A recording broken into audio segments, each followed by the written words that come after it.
Assalamualaikum dan salam sejahtera tuan-tuan dan puan-puan, bersama dengan saya dalam rancangan Mukaddimah di TV9. Saya berada di sebuah lokasi yang sangat cantik, sangat indah. Bila kita berada di lokasi yang sebegini, ia sebenarnya membuatkan kita berfikir. Berfikir tentang apa? Berfikir tentang kebesaran Tuhan. Berfikir tentang kejadian alam. Berfikir tentang sebab-sebab kita wujud di dunia ini. Dan apabila kita berfikir, kita akan mendapat ilmu pengetahuan. Jadi bercakap tentang ilmu pengetahuan, tuan-tuan dan puan-puan, hari ini saya nak membicarakan tentang satu tajuk yang sangat penting untuk kita semua, iaitu tentang adab-adab menuntut ilmu.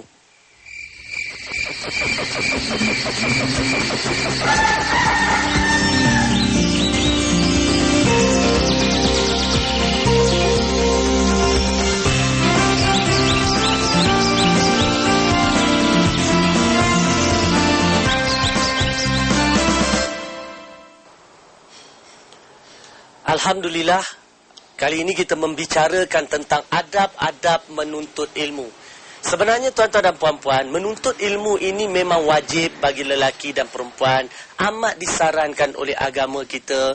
Dan malah Nabi kata hakikat menuntut ilmu ni daripada buayan sampai ke liang lahat. Jadi apabila kita bercakap tentang menuntut ilmu, kadang-kala kita tertanya-tanya, kenapa ada misalnya anak-anak kita kan, yang mana ke sekolah, belajar, menuntut ilmu, tetapi tidak begitu cemerlang, tidak begitu berjaya dan tidak mendapat keputusan yang baik, dan ada ketikanya ilmu yang diperolehi tidak menjadikan dia manusia yang hebat. Kenapa berlaku masalah yang sebegini? Antara perkara berlakunya masalah yang sebegini ialah kerana apa? Kerana mereka tidak tahu, kita tidak tahu tentang adab-adab menuntut ilmu. Kita sebenarnya, hidup kita ni mesti ada adab. Kalau kita ni tidak ada adab, namanya biadab. Jadi sebab itu kita kena tahu apa adab-adabnya apabila kita nak menuntut ilmu. Yang pertama, yang perlu kita tahu dan yang perlu kita berikan penekanan adalah tentang niat kita. Ya, sebab itulah yang Nabi katakan bahawa setiap amalan itu mulanya dengan niat. Innama a'malu binniat. Jadi setiap amalan mulanya dengan niat. Jadi kita tanya diri kita, apabila kita nak menuntut ilmu, untuk apa kita menuntut ilmu ni? Adakah kita menuntut ilmu kerana kita nak pandai?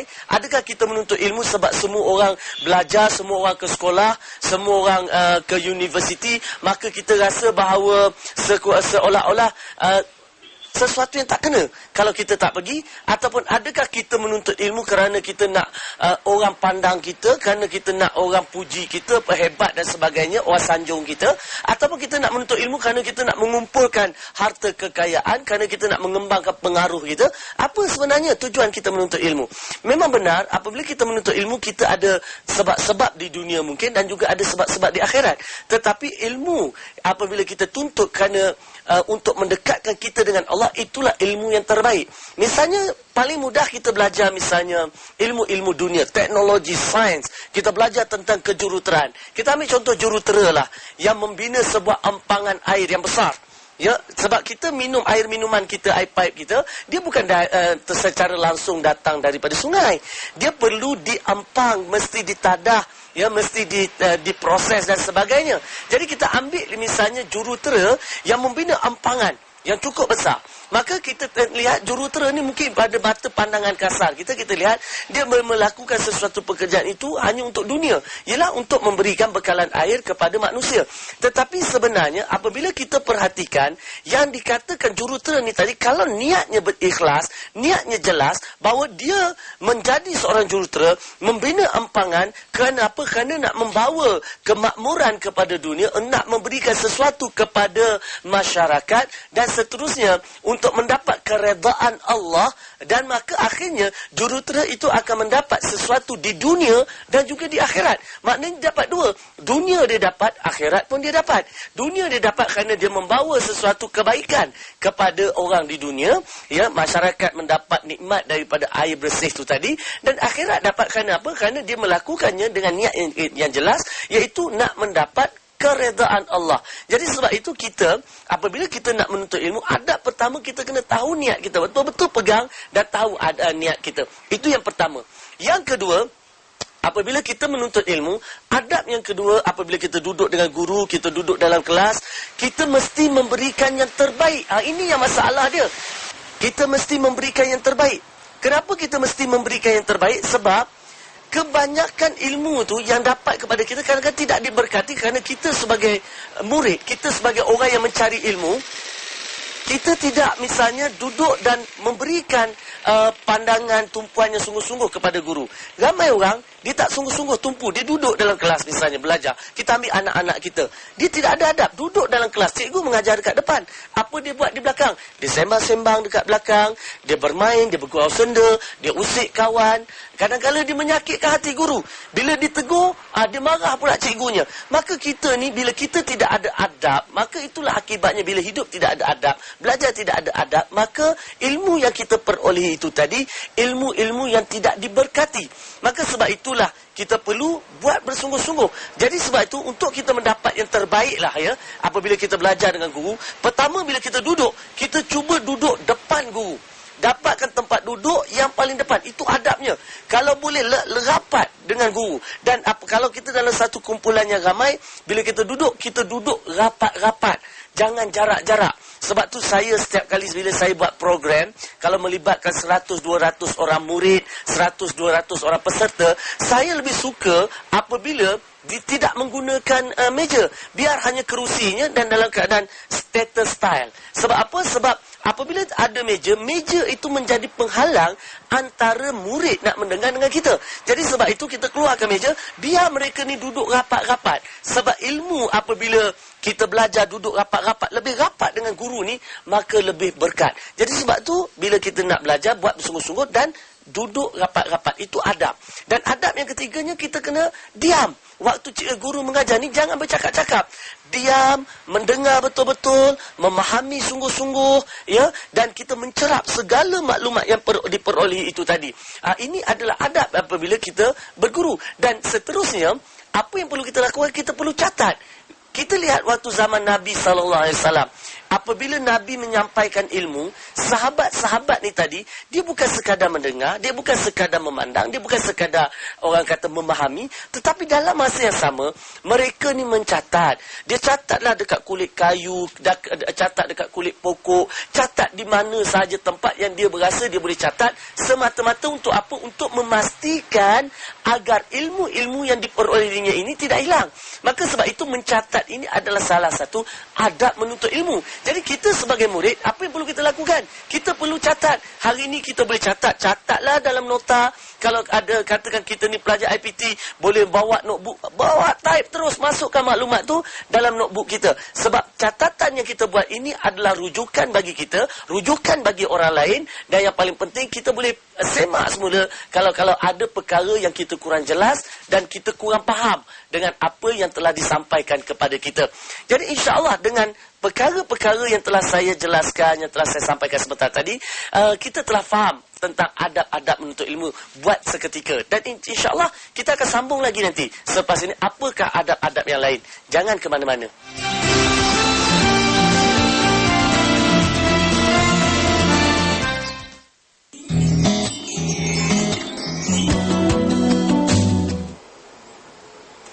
Alhamdulillah, kita sambung kembali perbincangan kita tentang adab-adab menuntut ilmu.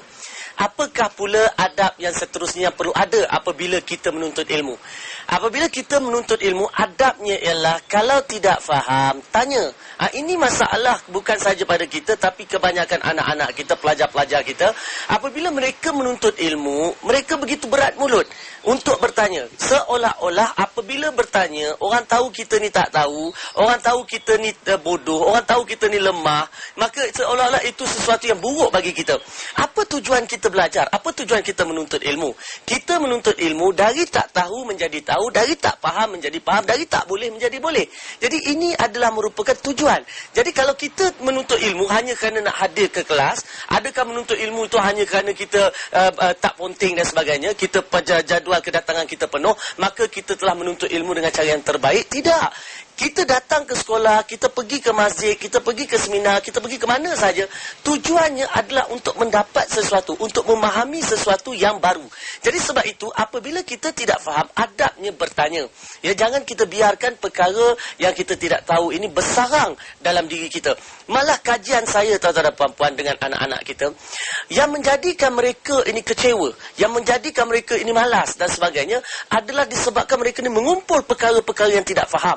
Katalah daripada awal tahun tak tahu satu, hari kedua tak tahu dua, hari ketiga tak tahu empat perkara lagi, hari seterusnya tak tahu, minggu ni tak tahu, minggu depan tak tahu. Kalau tak diselesaikan perkara-perkara yang tak faham dan tak tahu ni, maka perkara-perkara ni akan terkumpul. Dan kita sedia maklum, kalau perkara tu dah terkumpul banyak, sukar ya, sukar untuk kita, orang kata apa ni, atasi masalah yang dah terkumpul. Jadi sebab itu kita sebagai orang yang nak belajar, yang nak menuntut ilmu, tanya, jangan jadi orang yang berat mulut. Umpama kata pepatah apa, malu bertanya sesat jalan. Jadi kita tanyalah.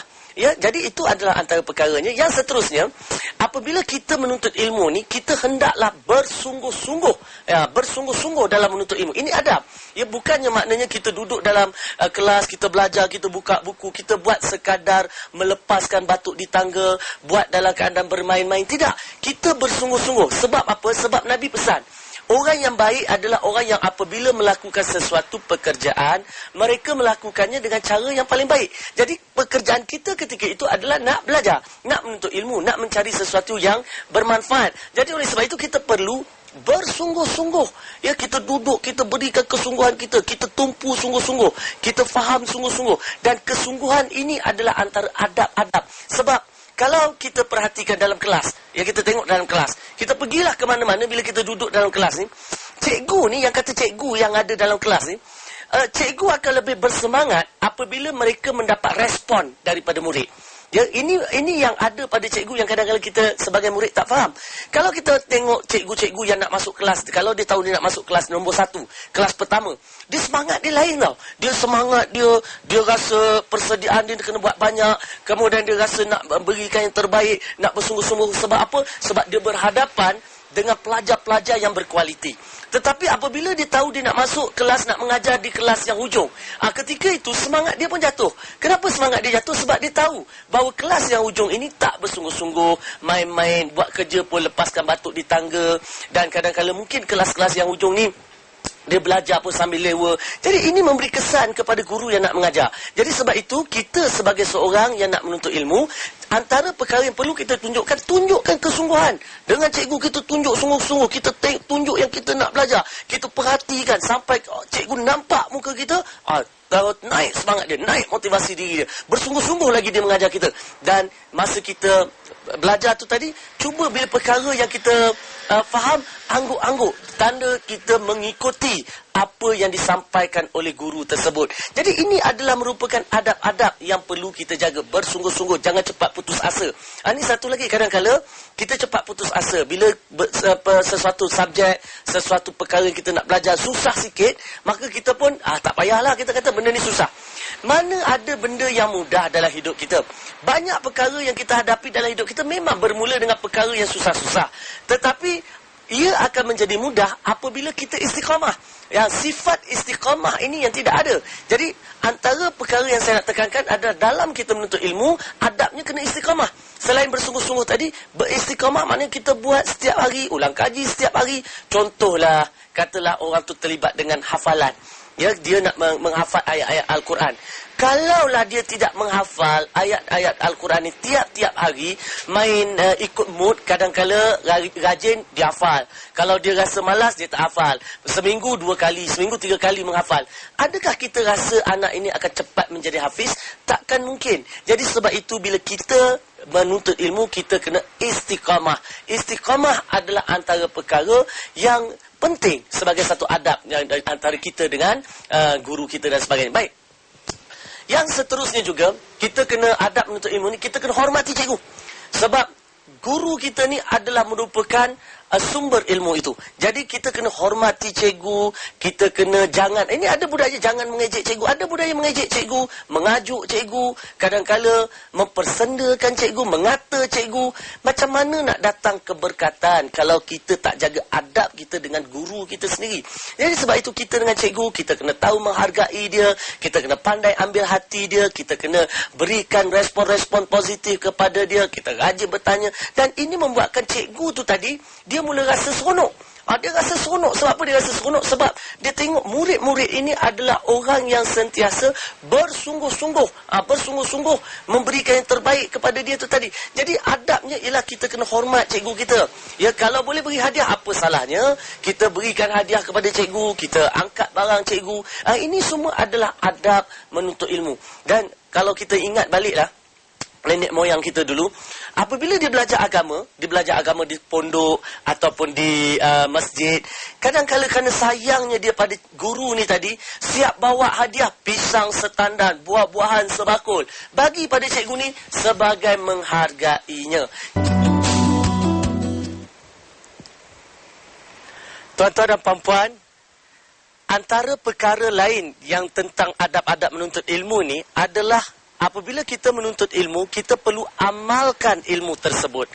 Kenapa kita perlu amalkan? Kita perlu amalkan sebagai tanda kita menghargai ilmu.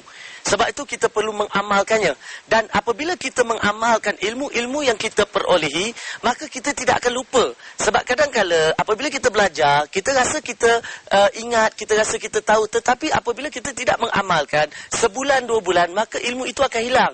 Dan kita mungkin kurang memahami. Jadi sebab itu dengan mengamalkannya, maka kita lebih memahami lagi segala apa yang telah kita pelajari dan kita dapati perolehi selama ini. Jadi sebab itu mengamalkan ilmu itu adalah merupakan salah satu adab dalam menuntut ilmu. Dan seterusnya, bukan sekadar kita mengamalkannya, tetapi kita juga perlu menyebarkan ilmu ini.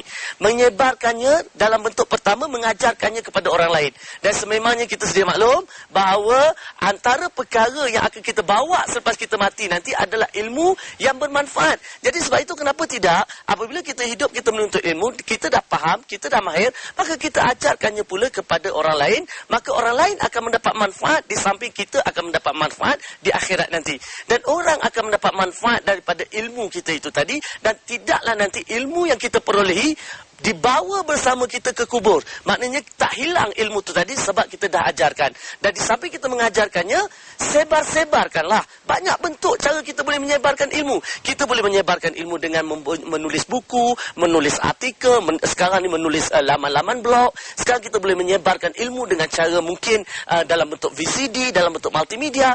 Apa sahaja cara yang kita boleh sebarkan ilmu, maka kita rebutlah peluang itu untuk sebarkannya. Dan seterusnya, adab dalam menuntut ilmu, tuan-tuan dan puan-puan, ialah kita mesti tidak melalaikan kita. Maknanya dalam kita menuntut ilmu, jangan sampai kita lalai. Lalai tentang apa? Pertama, lalai tentang perkara yang wajib, iaitu solat 5 waktu. Kalau kita menuntut ilmu hingga kita tertinggal zuhur, tertinggal asar, tertinggal maghrib, maka itu bukan caranya. Dalam Islam, apabila kita menuntut ilmu itu wajib. Tetapi dalam masa yang sama, solat itu lebih wajib. Jadi sebab itu, kalau kita tak menuntut ilmu, macam mana kita nak dapat solat yang betul? Bagaimana kita nak faham khusyuk dalam solat dan sebagainya? Jadi sebab itu, kita perlu jaga solat kita. Jadi ilmu dan solat ini memang ada kaitan, ada berkait rapat. Malah apabila kita menuntut ilmu, kita solat, ilmu itu juga akan menjadi ilmu yang diberkati dan dirahmati oleh Allah SWT. Jadi sebab itu jangan sampai lalai dalam kita menuntut ilmu. Pastikan kita jaga masa kita dan jangan sampai kita lalai dalam mementingkan soal-soal perkara-perkara tanggungjawab kita yang lain. Ada orang mungkin dia menuntut ilmu tapi dia lupa keluarga dia lupa peranan dia sebagai ibu bapa, dia lupa mungkin peranan dia untuk mendidik dan membesarkan anak-anak dia. Banyak perkara ya tuan-tuan dan puan-puan yang berlaku yang kita sebenarnya kadang-kadang kita anggap remeh, kita ambil mudah. Kita tidak boleh mengambil mudah. Dalam aspek menuntut ilmu, kita kena pastikan bahawa apa yang kita dapat itu tidak sampai menjejaskan perkara-perkara lain dalam hidup kita. Seterusnya, adab menuntut ilmu ialah jauhi maksiat. Kenapa kita perlu jauhi maksiat? Sebab sekiranya kita nak menuntut ilmu, kita bergelumang dengan maksiat, maka apa akan berlaku? Maka hati kita ni gelap. Ya, kita nak belajar lambat faham, kita nak hafal lambat ingat. Sebab itu tuan-tuan dan puan-puan, perkara misalnya mereka yang terlibat dengan bidang tahfiz, ya, yang kena nak jadi hafiz, yang terpaksa menghafal ayat Quran, menghafal surah-surah dan sebagainya. Amat ketara sekali. Amat ketara sekali, iaitu apabila kita ni nak menjadi sebagai seorang hafiz apa semua, bila kita buat maksiat, maka kita rasa susah nak hafal. Kenapa susah nak hafal? Sebab hati kita ada dosa. Ya, jadi sebab itu tuan-tuan dan puan-puan, jauhi maksiat agar apa yang kita lakukan dalam menuntut ilmu itu tadi menjadi ilmu yang bukan sahaja dirahmati tetapi juga diberkati oleh Allah Subhanahu Wa Taala. Dan seterusnya, ilmu yang kita cari ini biarlah ilmu yang membawa kebaikan. Dalam hidup kita banyak ilmu yang boleh kita cari. Nak pecah rumah kena tahu ilmu, nak curi kereta kena ada ilmu, nak merompak kena tahu ilmu. Jadi ilmu-ilmu ini ilmu-ilmu yang tak berguna. Misalnya kita nak tahu macam mana nak angkat nak wheelie motor, nak merempit, mesti tahu ilmu, ada ilmu-ilmu dia. Tetapi ilmu-ilmu ini ilmu-ilmu yang tidak membawa kepada kebaikan. Jadi pastikan dalam adab menuntut ilmu, kita mesti mencari ilmu-ilmu yang membawa kebaikan kepada kita, kepada masyarakat dan kepada ummah secara keseluruhannya. Jadi tanggungjawabnya besar. Jadi sebab itu adab-adab ini perlu kita jaga. Dan yang paling penting sekali, dalam kita menuntut ilmu ni, kadang-kala ya, kita berhadapan dengan kawan-kawan. Iaitu kita biasanya kalau dalam kelas kita tak duduk seorang-seorang kan. Kita ada kawan-kawan, ada rakan sekelas, ada sama-sama menuntut dan sebagainya. Jadi bila kita menuntut ilmu, adabnya kita kena cari orang mereka yang sebenarnya positif, yang boleh membantu kita, yang boleh kita bawa berbincang apabila kita tidak faham, yang boleh orang kata sama-sama bersemangat nak belajar dan sebagainya. Sebab kawan ni memainkan peranan yang bukan kecil. Kawan memainkan peranan yang sangat penting. Sebab ramai anak-anak kita gagal disebabkan salah pilih kawan. Kadang-kadang dia pergi sekolah, bila pergi sekolah dia berkawan dengan budak yang merokok, budak yang poting kelas, ya, budak yang tak siap kerja sekolah. Jadi secara tak langsung, apabila anak-anak kita berkawan dengan orang-orang yang sebegini, itulah sebabnya mereka akhirnya hilang semangat nak belajar. Jadi sebab itu, agar anak kita tak hilang semangat nak belajar, antara adabnya pilih kawan yang positif. Dan yang paling penting sekali, kita kena bersyukur. Jadi bersyukur sebab kita diberikan peluang untuk menuntut ilmu. Oleh itu, sebagai tanda kita syukur, kita kena doa banyak-banyak. Berdoa banyak-banyak agar Allah permudahkan kita memahami, Allah memperkuatkan daya ingatan kita, agar ilmu itu ilmu yang memberi manfaat kepada hidup kita dan sebagainya. Dan minta restu guru, minta restu ibu ayah. Ini penting ni, ini adab ni. Minta restu guru, minta restu ibu ayah. Dan insya-Allah apabila guru berkati ilmu yang diberikan pada kita, ibu ayah halalkan segala makan minum kita, insya-Allah kita akan jadi orang yang hebat dalam menuntut ilmu. InsyaAllah sekian tuan-tuan dan puan-puan. Sekian wabillahi taufiq wa hidayah. Wassalamualaikum warahmatullahi taala wabarakatuh.